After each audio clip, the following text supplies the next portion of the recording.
দাদাহঁতৰ কালী পূজা আছিলে আৰু ইফালে আহি জুবিন দাক সেৱা জনালোঁ। সেৱা জনাই ইফালে বুলি সোমালোঁ আৰু এইফালে দাদা আৰু বা আছে আৰু গাঁৱৰে দাদা এজন মই ভিডিঅ' কৰি দেখি হাই দিছে। আৰু এইফালে দেখিছেনে, ইফালে মা বহিব, কালী মা।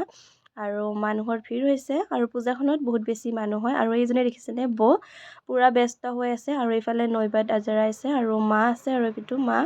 আৰু ইফালে খোৱা লোৱাৰ আয়োজন কৰিছে, লগতে কফি আৰু লগৰজনীও আহিছে। আৰু লগতে আমি কফি খালোঁ। কফি খাই ভাবিলোঁ দেখাই দিওঁ। আৰু এইফালে গুডু, তাকো দেখাই দিলোঁ।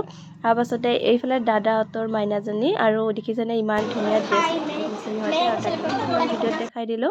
আৰু এয়া বৌজনীয়ে পূৰা কামত ব্যস্ত হৈ আছে। আৰু এইফালে আমাৰ বা, সকলোকে অকণ অকণ দেখাই দিছোঁ। আৰু ভিডিঅ'টো অকণমান লেট হ'ল দিয়াত, কাৰণ মোৰ বহুত অসুখ হৈ আছিলে, সেইকাৰণে দিব পৰা নাছিলোঁ। আৰু এইফালে প্ৰতিমা আনিব যোৱাৰ আয়োজন চলিছে। আৰু এইফালে দাদা আৰু গোটেইবিলাক ৰেডি হৈছে যাবৰ কাৰণে। আৰু বহুত মানুহ হয় ইয়াতে, আৰু বহুত মানুহ প্ৰতিমা আনিবৰ কাৰণেও যায়, তাকে দেখাই দিলোঁ। আৰু মই এইবাৰ নগ'লোঁ গা বেয়া কাৰণে।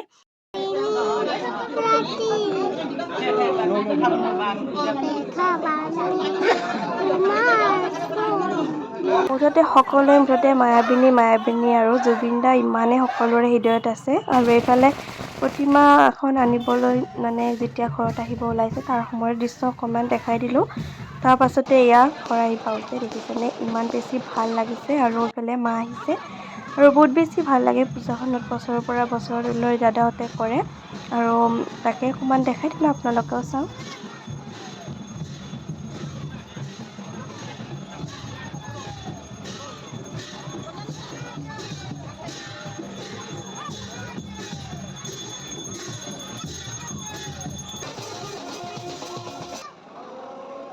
তাৰপাছত সকলোৱে সেৱা লৈ মাক বহোৱালে। আৰু ইয়াত দেখিছেনে ইমান বেছি ধুনীয়া লাগে প্ৰতিমাখন।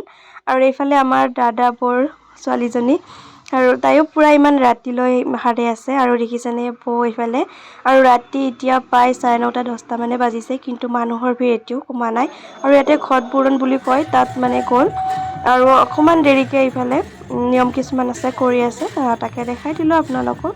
আৰু আমিও অকণমান আছোঁ। তাৰপাছতে এয়া পূজাখনো চালোঁ, খুব বেছি ভাল লাগে পূজাখনত থাকি। আৰু তাৰপাছতে সেৱা কৰি আমি আহিছোঁ খাবলৈ বুলি। আৰু দেখাই দিছোঁ আপোনালোকক আইটেমখিনি। আজিলৈ ইমানেই আছিলে, বাই।